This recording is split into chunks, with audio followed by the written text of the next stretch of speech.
Konnichiwa, Ohayo gozaimasu, hajimemashite. Wherever you are, welcome in. Hope everybody's doing well today. I'm gearing towards the idea of like an episode, a series, a concept, a combination of things, because I feel that this channel basically just talk briefly about this company that I called Nomadixx. Now, I'd used the word Nomadixx since 2003 when I was starting to develop my project for my master's. This whole concept of, we always talk about evolution and the dinosaurs and their transition from one type of dinosaur into something else depending on the environment and the changes around the planet, right? The things that happen around the planet cause the dinosaurs to either get extinct or to develop different types of skills, and the evolution of their bodies changed certain things to shift accordingly. The same thing, the reason why I bring that up is because the same thing I go into is because I talk about this because when I do talk about people and identity, I don't just talk about the skin value, but we're living in a world right now where we're dealing with the question on global growth, right? Global growth is never always kind of like discussed. It's always that middle space. It's like we might be living in one country, but we've also traveled to other countries and we might have picked up another language depending on the country that you've lived in.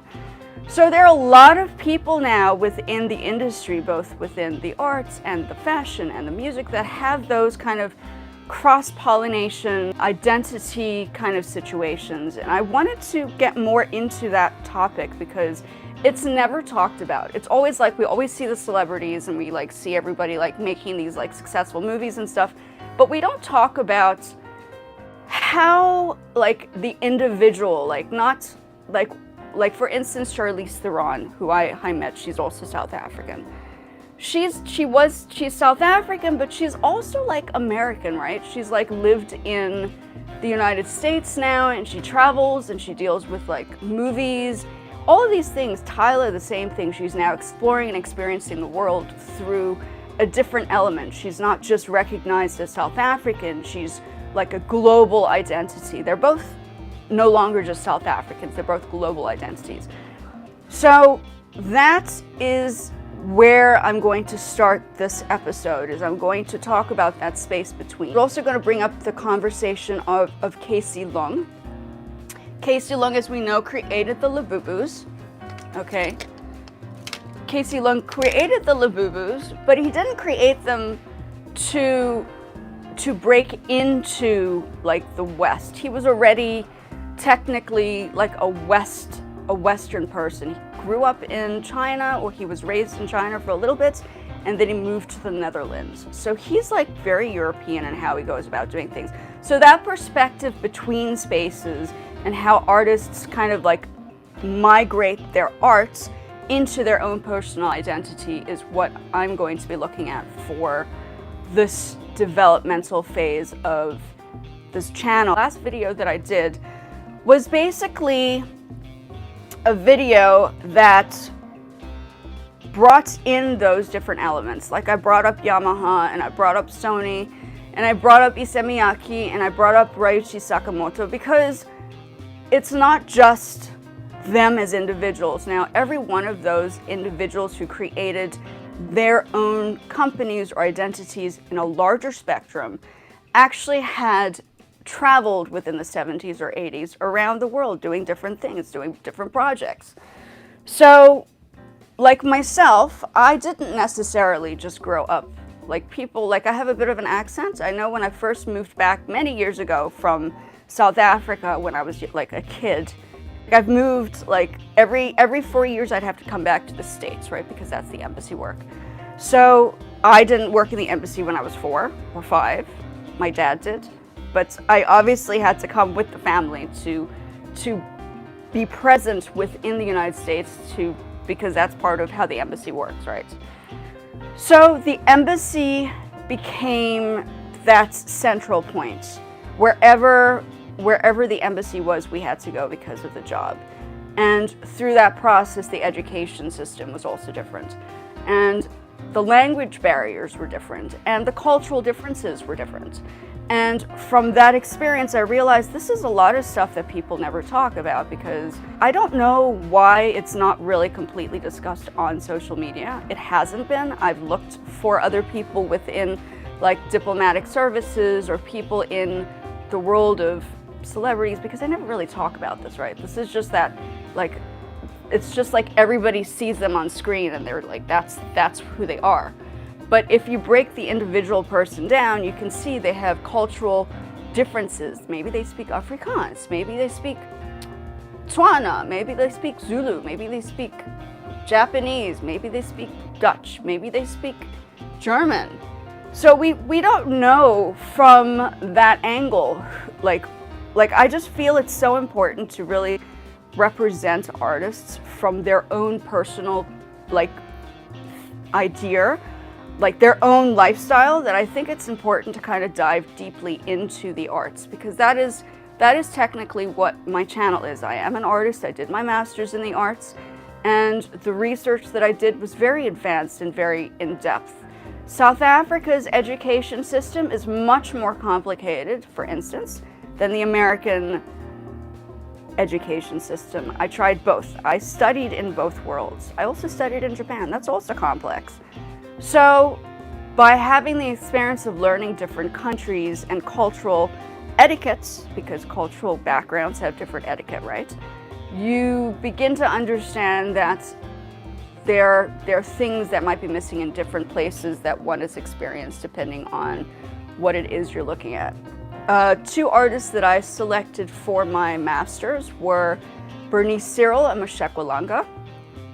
Bernice Cyril is a South African. She calls herself mixed South African artist. And then Moshekwa Langa is from a different part of Africa. I'll dive back into that a little bit more later. I'll have to pull out my masters because it's been so long that I've actually forgotten all the details. But Moshekwa Langa lived in Europe. Okay, so he originally came from one section of Africa. I think it was like West Africa. And then he shifted over to Europe, and he explored living in Europe as an artist.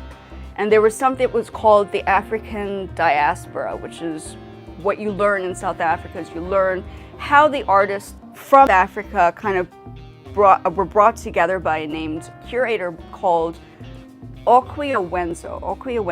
He was, I don't think he's around anymore, but he was the guy that brought all the African artists and the creatives together into one space. And I think they did like art biennales in the Venice biennales and all those places. So it became a very large, it's just I don't know in the States if they talk about the African diaspora as the real people who actually started this movement within the arts in Africa and shifted over to different parts of the world. The African diaspora is not just from, like, people talk about it here as if it's kind of like this random thing, but it's literally an accumulation of African, not just South African, but African artists from around Africa who have traveled to different parts of the world and have had exhibitions and have had shows. Talking about a global migration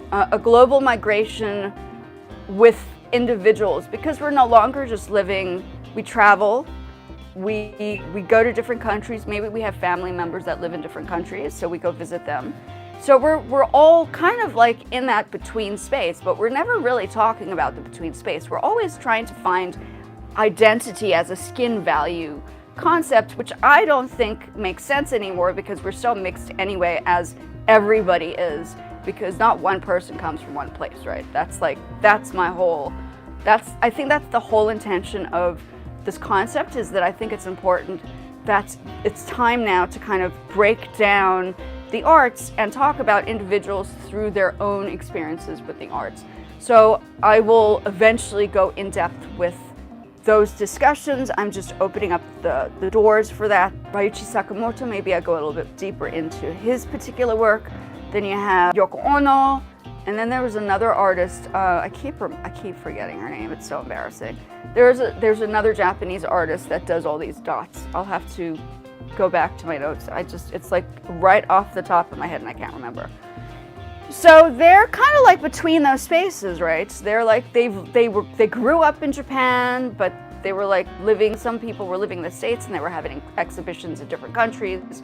So it's that integration that I want to kind of like look into, a different spectrum, because it's not always a discussion people necessarily focus on. They're always like, oh, she's Japanese, or oh, she's American because she looks a certain way. But they're not like, well, let's look deeper. Let's find the more. Like, they're not just Japanese, or they're not just African. They're more than that concept. So that's where I'm coming from that perspective. I do think it's a good time to kind of like bring these topics up, because we are at that stage where we're kind of like really going into this whole social media thing, and we're trying to identify people, because we're meeting not everybody. I don't travel like I used to. I used to travel all the time when I was younger because of the environment and the job that my dad had, and then the jobs that I had in the embassy as summer hire or whatever it is at the time.